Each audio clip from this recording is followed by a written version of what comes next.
guys, so I wanted to give kind of a detailed story time of when me and Greg went homeless, which was kind of more than once. We got together in 2018. This all happened, I want to say 2021 is when this time happened. We were living somewhere.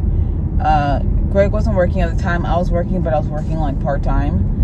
That was our first mistake, is not both working full-time, but like he had problems getting a job here, so that's kind of why he wasn't working at the time. And Cora was like 6 months older, about so. Basically, like, we weren't paying rent. And for some reason, neither one of us thought anything of it. We both were just like, we'll just won't pay it. And like, I don't understand what our thought process was. Like, if you don't pay rent, you get evicted eventually. So we started getting letters about like, you know, it's getting sent to the courts and all that. And I don't know what was wrong with us, but we were so in our own world. Like, we were like ordering out to eat. We had animals at the time. We had 4 dogs and 2 cats at the time. We were ordering out to eat, getting new furniture, and we had enough money to like get things, but not enough money to pay everything that was adding up as far as what was being due. And so we're doing that, and not paying attention to the paperwork being sent at all. And then one day, Greg calls me, and he's like, "There's an eviction notice, a 24-hour eviction notice on the door." And so I come straight home, and we're both freaking out. I still have all this recorded. I actually have a vlog of this, and if you guys want to see it, I will upload that vlog of all that was going down. But we were like, holy shit, we got to be out of here in 24 hours. So we start packing as much as we can. We're packing everything up. We stayed up late packing everything up. In the morning, we go get a U-Haul. We don't even get a super big U-Haul because we don't have all this money at the time. We had like under $1,000, if I remember correctly. So we get a U-Haul. Greg parks it, and we're in like almost like a high-rise apartment. Like, we're on the 7th floor, and we're like further down to the hallway. So it's a process to get things to and from where the apartment is at to begin with. And so we're moving all morning. And I think we had gotten a notice at like 11 something in the morning. It was like earlier in the day, so we didn't have all this time to be moving.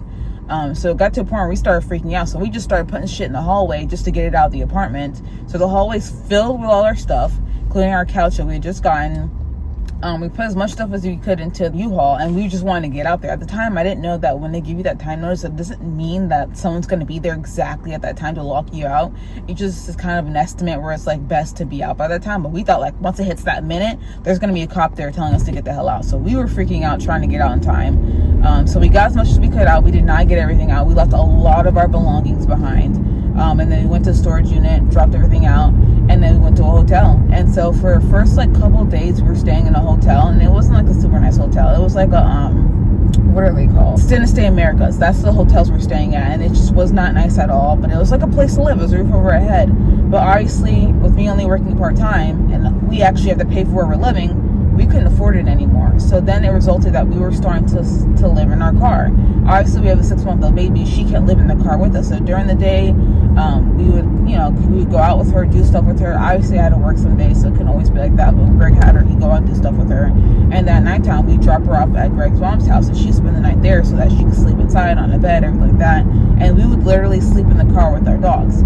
And that went on for about a week, and it hit the point where it's like, we can't keep living like this. And his mom, she works different hours and things like that for me, and it just couldn't go on like that. So I did speak to my mom, and I asked her, and I said, like, because my mom had a house at the time, and I was like, hey, is there any possibility that we can come live with you, because like we can't keep going on the way we've been going on? And she was like, yeah, but you cannot bring your animals with you. And I had those animals. I had gotten them in 2016, most of them. Like, I want to say 2 of them are 5. One was like 8 at the time, and one was like 4, I want to say. So we had all these animals for literally, I have had the animals, like the 3 older ones, I had them since they were babies.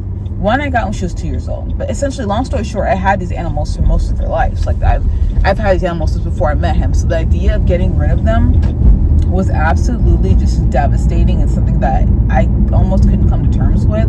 Like, I couldn't fathom life without them. Like, it was like such a difficult decision to make, because I didn't want to give them up. They were my babies before I had my baby. So I was sat in this position where it's like, you can get rid of these animals and all you guys can have a place to live, or you keep these animals and you just keep living in your car, and your daughter has to be in the car during the day and at your mother-in-law's at night. And I couldn't do that to her. And I couldn't do it to the animals, because it wasn't fair for them to be sitting in a car all day, and like, they got their little walks, but it's not the same as having a home. So I made the very difficult decision to rehome 4 dogs and 2 cats. I was devastated by that. I was depressed. It really messed me up. I was like, oh, I'm never getting another animal again after that, which is obviously, as you guys know, we have 2 dogs and 2 cats now, so obviously I didn't keep that promise at all. But I was devastated, and then right after that happened, I had actually been told about an opportunity to go to Austin, Texas, and do a grooming job there. And she said, I'll help pay for you guys to get into a place. I'll help pay for you guys to do everything. At that point, we had moved in and out of a lot of apartments. Like, we've never stayed in an apartment for longer than like 5 or 6 months because we just couldn't pay the rent. Like, we couldn't get our shit together.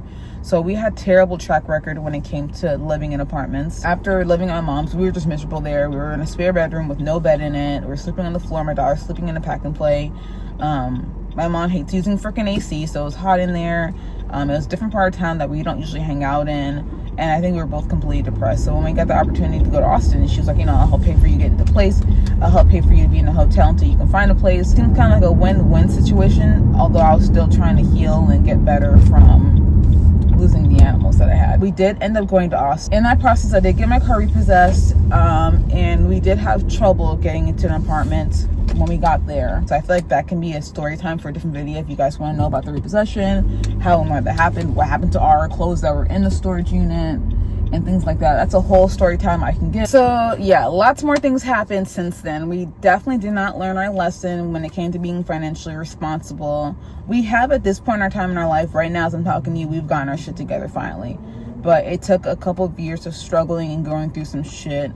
And like, it wasn't all our fault. Some of it was just bad luck. Some of it was like decisions we didn't think through. And the craziest thing about what happened with our eviction is that at the time, it was 2021, so like rental assistance was a thing.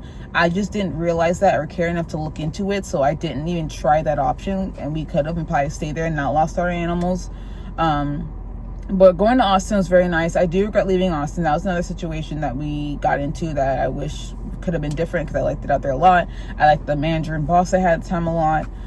So yeah, like I said, that can be another story time. We'll leave it at the eviction. If you guys want to see the vlog of the eviction process and us packing up and leaving and our afterthoughts and everything like that, I do have that vlog. I just don't have it on this channel. It's on a privated vlog on a different channel that I can just download and put here. Y'all let me know. Anyways, it's going to be the end of this vlog because I just told like a 20-minute story. That was not the last time we went homeless. Anyways, I will see you guys next time. Bye.